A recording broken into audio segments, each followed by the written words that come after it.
Hello bachon, let's see this question and the question says in the leaves of C4 plants, malic acid formation during CO2 fixation occurs in the leaves of and the options are epidermis, mesophyll cell, bundle sheath cell and the phloem. So first we'll see its key concept. इसका की concept है C4 cycle. C4 cycle. अच्छा C4 cycle में एक बहुत ही characteristic feature होता है सी four cycle के लीव्स सी फोर साइकिल में सी फोर प्लांट्स के लीव्स का। वो होता है क्रैंज एनाटॉमी। Kranz anatomy. अब ये क्रैंच एनाटॉमी क्या होती है? तो क्रैंच एनाटॉमी होती है different definite arrangement of cells in the leaf. और वो सेल्स कौन कौन से होते हैं? That is vascular bundle, bundle sheath cell and mesophyll cells. क्या होता है? Definite arrangement of vascular bundle,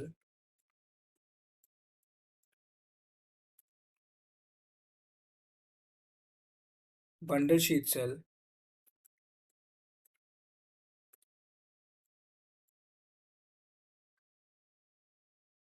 and mesophyll cells. Kranz anatomy को एक डायग्राम से समझते हैं। ये एक हाइपोथेटिकल डायग्राम है क्रैंच एनाटॉमी का।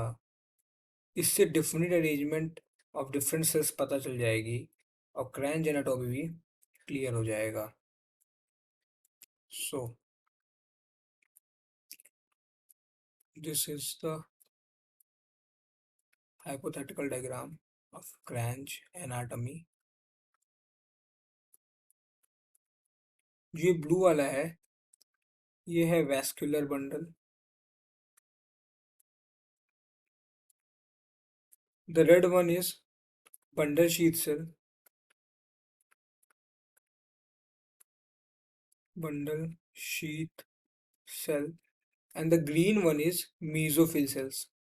This is mesophyll cell.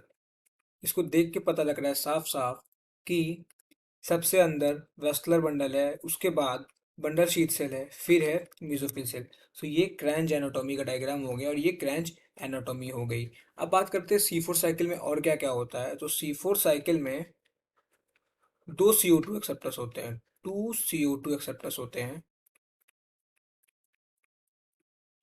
एक CO2 एक्सेप्टर होता है पीपी और एक CO2 एक्सेप्टर होता है RUBP। जो पीपी होता है ये प्रेजेंट होता है मीजोफिल सेल्स में, ये प्रेजेंट होता है मीजोफिल सेल्स में। और जो RUBP होता है ये प्रेजेंट होता है बंडल शीथ सेल में, प्रेजेंट होता है। Now we will see the cycle C four cycle और इससे जो है क्लियर हो जाएगा हमारा क्वेश्चन भी। जैसे कि ये पता चला कि जो है सी फोर साइकिल दो सेल्स में होती है। आ, दो सेल्स में कह सकते हैं, फिर जो CO2 रिसेप्टर होता है दो सेल्स में प्रेजेंट होता है। एक सेल हो गया बंडल शीथ सेल, एक सेल हो गया mesophyll cell. This is plasmodesmata, this is plasmodesmata. अब प्लाज्मोडेस्माटा ही कनेक्शन प्रोवाइड करता है दो लिविंग सेल के बीच का कनेक्शन। प्लाज्मोडेस्माटा,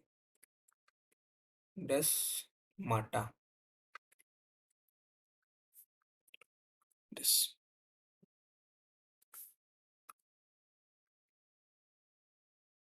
नाउ ऊपर वाला है मेसोफिल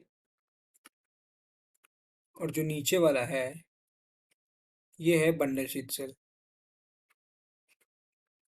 नीचे वाला है बंडल शीथ सेल।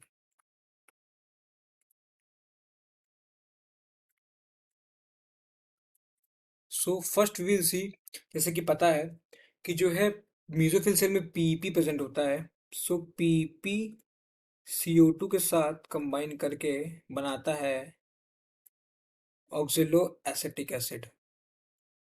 और जो यहाँ पे एंजाइम लगता है वो एंजाइम है PEPcase. Oxaloacetic acid further malic acid का फॉर्मेशन करता है, और यही मैलिक एसिड प्लाज्मोडेस्माटा से होते हुए पहुंच जाता है बंडल शीथ सेल में। This malic acid reaches to bundle sheath cell, और यहाँ पे मैलिक एसिड कन्वर्ट हो जाता है पाइरुविक एसिड में। पाइरुविक एसिड, और जो ये पाइरुविक एसिड में जब कन्वर्ट होता है तो यहाँ से रिलीज होती है CO2। ये CO2 निकली, और यही CO2 ट्रैप कर ली जाती है RuBP के द्वारा, और यहाँ पे चल जाती है C3 साइकिल, और फर्दर ये पाइरुविक एसिड वापस जाता है मीजोफिल सेल में, और फिर पाइरुविक एसिड का रीजनरेट सॉरी पाइरुविक एसिड बोल रहे हैं, पीपी का रीजनरेशन होता है। यहाँ पे पीपी का रीजनरेशन हो जाता है। तो ये हो गई C4 cycle. This is C4 cycle. यहाँ पे अगर देखें तो जो मैलिक एसिड है, ये मैलिक एसिड बन रहा है मीजोफिल सेल्स में, बन रहा है malic acid.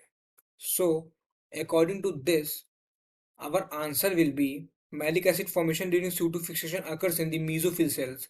So our answer will be option B, that is mesophyll cells.